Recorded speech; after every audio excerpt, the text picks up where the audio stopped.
Madalas, napapatanong tayo sa sarili natin, bakit kapag nagsisimula kang magbago, kapag nagsisimula kang mag-improve, kapag nagsisimula kang gawin yung mga bagay na magpapasaya sa'yo, biglang may mga taong kumukontra, biglang may nagsasabi ng, para saan pa yan?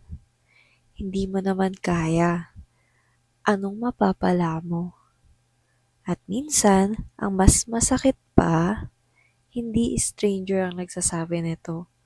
Minsan kaibigan, minsan kamag-anak, minsan yung mga taong inaakala mong susuporta sa'yo. Kaya tuloy, maraming tao ang natatakot mag-post sa social media. Hindi dahil wala silang pangarap, hindi dahil wala silang gustong gawin, kundi dahil natatakot sila sa sasabihin ng ibang tao.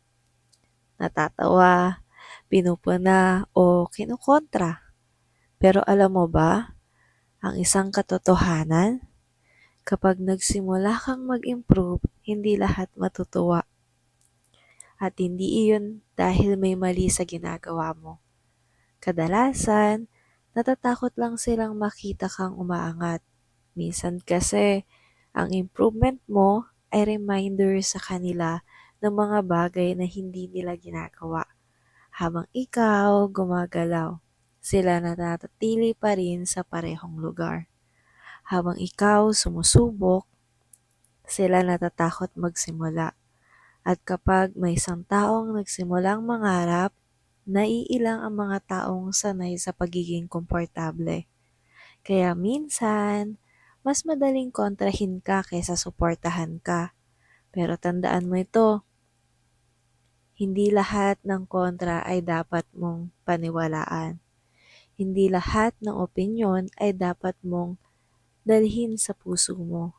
Kung ang ginawa mo ay walang namang inaapahang tao, kung ang ginawa mo ay nagpapasaya sa'yo, kung ang ginagawa mo ay paraan para gumaling ka bilang tao, ipagpatuloy mo lang.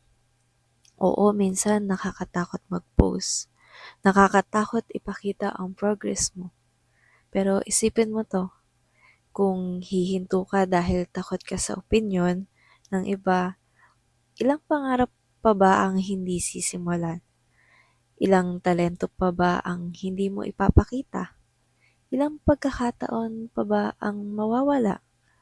Ang social media ngayon, hindi lang sa lugar ng inggit. Pwede rin itong maging lugar ng inspirasyon. Hindi mo alam yung simpleng post mo, yung simpleng video mo, yung simpleng pag-share mo ng progress mo, pwedeng maging dahilan para may isang taong hindi sumuko. May isang taong magkalakas ng loob. May isang taong magsimulang mangarap ulit. Kaya kung may mga taong kumukontra, normal lang yun. Hindi lahat nakakaintindi sa journey mo. Hindi lahat nakakakita ng vision mo. Pero hindi naman sila ang magtatakda ng kinabukasan mo. Ikaw pa rin. At tandaan mo, lahat ng tao naging successful ngayon, dumaan sila sa ganitong sitwasyon. May tumawa, may kumontra, may nagsabing imposible. Pero nagpatuloy sila. Tahimik lang, araw-araw, unti-unti. At isang araw, yung mga taong nagduda sa kanila, sila rin ang nagsasabing, ang galing mo, ang galing mo pala. Pero hindi mo kailangang hintayin ang approval nila. Ang mahalaga, alam mo kung bakit mo ginagawa ang ginagawa mo. Kung ang puso mo nagsasabing tama, kung alam mong may magandang dahilan, ituloy mo lang. Mag-post ka kung gusto mo. Mag-share ka ng journey mo. Gawin mo yung mga bagay na nagpapasaya sa'yo.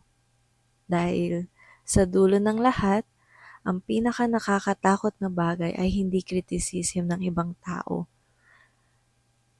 Ang pinaka nakakatakot na bagay ay ang lumipas ang maraming taon na hindi mo man lang sinubukang gawin yung mga bagay na gusto mo. Kaya kung may pangarap ka, simulan mo. Kung may idea ka, subukan mo. Kung gusto mong mag-improve, ipakita mo. At kung may kumukontra man, ngitian mo. Dahil minsan, ang pinakamagandang sagot sa mga taong nagdududa ay hindi pakikipag-away, kundi ang pagtuloy mo sa pag-angat. Kung ikaw ay isa sa mga taong natatakot magsimula dahil sa sasabihin ng iba, tandaan mo ito, hindi mo kailangan ng approval ng lahat. Ang kailangan mo lang, ang lakas ng loob na naniniwala sa sarili mo.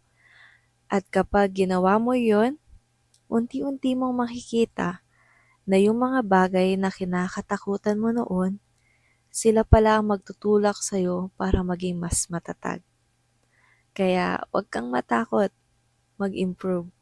Huwag kang matakot ipakita ang growth mo. At huwag kang matakot mangarap. Dahil ang mga taong tunay na para sa'yo, hindi ka hihilahin pababa. Sila ang magtutulak sa'yo pataas. Thank you so much sa pakikinig. Kung nakarelate ka sa video na ito, tandaan mo, darating ang araw, huwag kang susuko. Thank you!